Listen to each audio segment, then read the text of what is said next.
Hi guys, it's Mr. Dunlap. I'm here to give a helpful video to help explain how we're doing multiplication in class right now.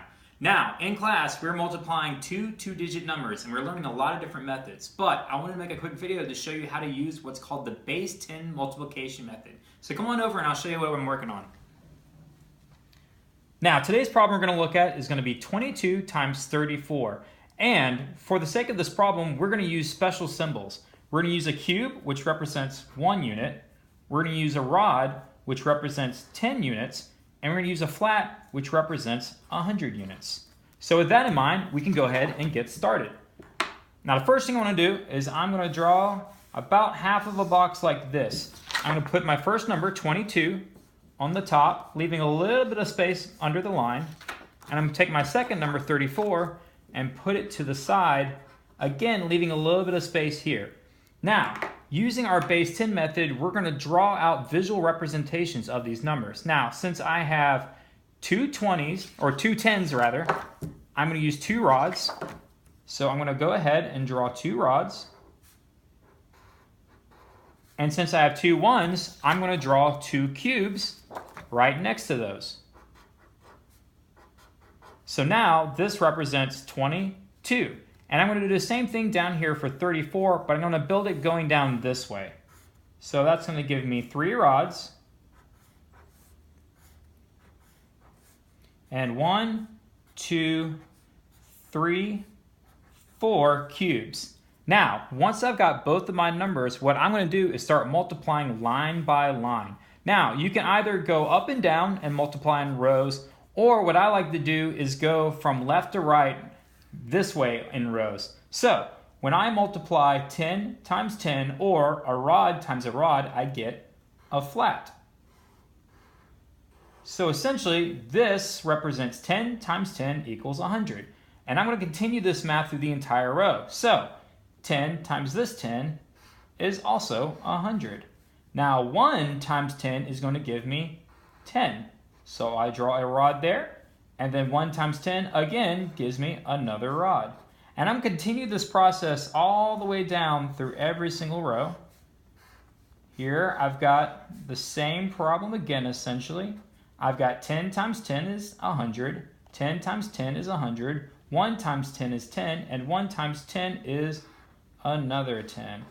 Hopefully at this point you're starting to see a pattern for how we're multiplying these out. And again, I can continue this process all the way down. Now, once we get here, now we have 1 times 10, so I'm going to draw a rod this way. We have 10 times 1 again, so I'm going to draw another rod. Now here we've got 1 times 1, which gives me 1, so I draw a cube. 1 times 1 gives me another cube. And continuing down, you're going to see these last rows are going to look pretty similar to the rows above them. So I'm going to go ahead and finish these off real fast.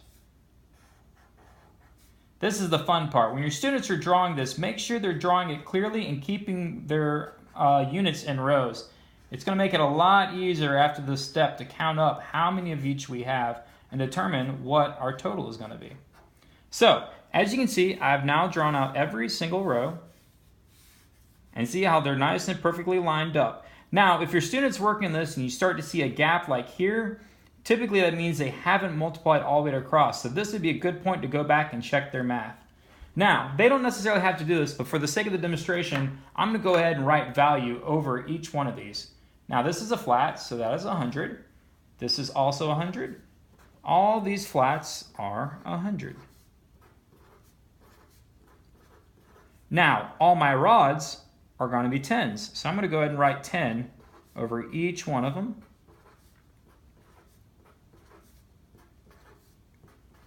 And again, your student doesn't have to do this, but sometimes it makes it a lot easier to keep track of where they're working on things. Now, I've got 8 cubes, so I'm going to go ahead and put 1 in each one of these. Now, here comes the easy part. Basically what we do is now that we've got all these labeled and multiplied out, we're going to tally them together. So, we've got 100, 200, 300, 400, 500, 600. So I'm going to go ahead and write down 600.